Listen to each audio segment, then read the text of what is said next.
एक मी तुमचा इंटरव्ह्यू होता जिथे 16 जुलै 2018 रोजी आपण एक डेटा सेंटर आणणार होता असं आपण म्हटलं होतं आणि त्यामध्ये 2200 कोटीचा हा मेगा प्रोजेक्ट होता ज्यामध्ये 1500 युवकांना रोजगार मिळणार असतात आणि 18 जुलै 2018 रोजी त्याचं भूमिपूजन होणार असतं आणि ते झाल्यानंतर 40 ते 50,000 स्क्वेअर फीट मध्ये ट्रेनिंग सेंटर उभं करणार होतं ज्यामुळे युवकांना IT सेक्टरमध्ये इकडे पण आणि बाहेर जाऊन कुठेतरी नोकरी मिळणार असती.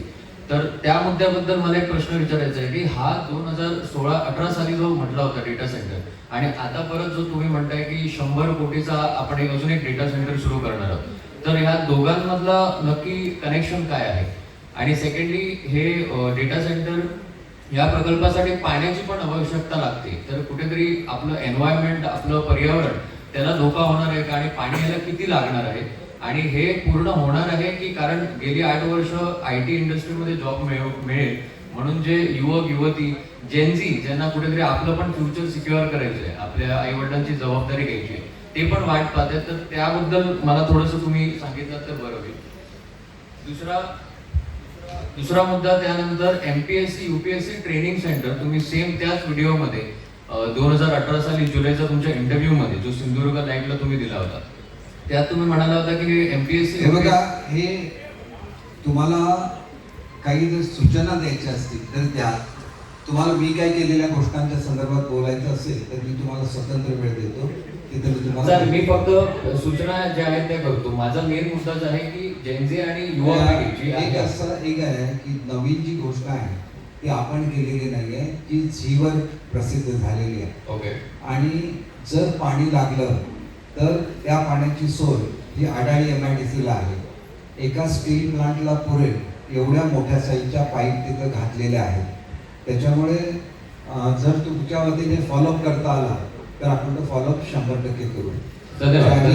ज्यांनी हे ट्रेनिंग सुरू केलेलं होतं आणि जे डेटा सेंटर घेणार होते ती कंपनी लॉसमध्ये गेलेली आहे.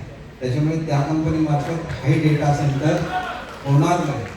डेटा सेंटर हे दुसऱ्या कंपनी मार्फत होईल हे आपण लक्षात घेतलं पाहिजे. कशा चालवतात ते आपण नाही चालवत. बरोबर 100% कोणी आलं तर त्याला सहकार्य करू शकतो. काय होतं भाई की ही जेव्हा हे आश्वासन दिलं जातं तेव्हा असंख्य युवक युवती जेनझी सगळी लोक ही स्वप्न बघतात की कुठेतरी आपल्याला नोकरी मिळेल आणि आज आपल्याकडे हे ज्या डाटा सेंटरची जर लोक असतील आणि त्यांना तुम्ही मला हे करायला सांगितलं कॉन्टॅक्ट करायला तर आपण त्यांना सर्व सहकार्य देऊ. सर 1500 नोकऱ्या देणार होते. 1500 मुलं ही त्रासलेली आहेत आणि 8 वर्ष वाट पाहत आहेत आणि त्यानंतर भाई जे आपण म्हटलेलं की 500 जणांना रोजगार मिळणार 8 वर्ष झाली त्याला पण ती कोरियन कंपनी बरोबर कोलॅबोरेशन होतं चष्म्याची कंपनी येणार होती आपल्याकडे त्याचं पण आजपर्यंत काय मिळालेलं नाहीये. युवक आपले एक गोष्ट लक्षात घ्या मी तुम्हाला सांगतो खाली बसा. बांद्याला 700 मुलं आज काम करतात. आज सकाळी मी गेलेलो होतो 700 मुलं काम करतात. त्याच्यामुळे एखादी कंपनी येत असताना त्याच वेळेला या ठिकाणी वादळ झालं आणि ती इमारत कोसळली. त्याच्यामुळे ती कंपनी जरी आली नसली तरी दुसऱ्या कंपन्या आलेल्या आहेत आणि त्या परिसरामध्ये एकंदर 700 मुलं आज काम करतात हे आपण लक्षात घ्या. आणि आपल्या आणि आता सुद्धा मी गेलो होतो सकाळी बघायला की त्याचं एक्सपान्शन आहे आणि तिथं 300 अधिकची मुलं काम करणार आहेत. त्याच्यामध्ये 1000 होतील मुलं. तुम्हाला डाटा सेंटरच्या संदर्भात जर कोणा पुढाकार घेणार असतील तर माझं पूर्ण सहकार्य त्यांना राहील. माझ्याकडे कोणी आला तरी मी त्यांना सहकार्य देत असतो. त्याच्यामध्ये कुठलाही होणार. एक शेवटचा फक्त मुद्दा आहे मल्टी स्पेशालिटी हॉस्पिटलच्या रिलेटेड की ज्यामध्ये बरीच वर्ष झाली आहेत की मायनिंगचा फंड वापरून मशिनरी आणि स्पेशलिस्ट डॉक्टर्स आपण इकडे आणणार होतो आणि त्या फंड मधून त्यांना आपण त्यांचा सॅलरी देणार असतो. आता पण तुम्ही रिसेंटली मी एका न्यूजच्या माध्यमातून पाहिलं की सेम मायनिंगचा फंड यूज होणार आहे. आम्हाला जाणून घ्यायचं आहे की आपल्याकडे मायनिंग एवढ्या मोठ्या प्रमाणात इतकी वर्ष जे चालतंय तर त्याचा फंड आहे किती आणि दुसरी गोष्ट जर स्पेशलिस्ट त्या फंड मधून येत होते असं प्रोव्हिजन होतं तर 7-8 वर्ष हे का झालं नाही आणि अजून की त्याचे कलेक्टर अध्यक्ष आहेत.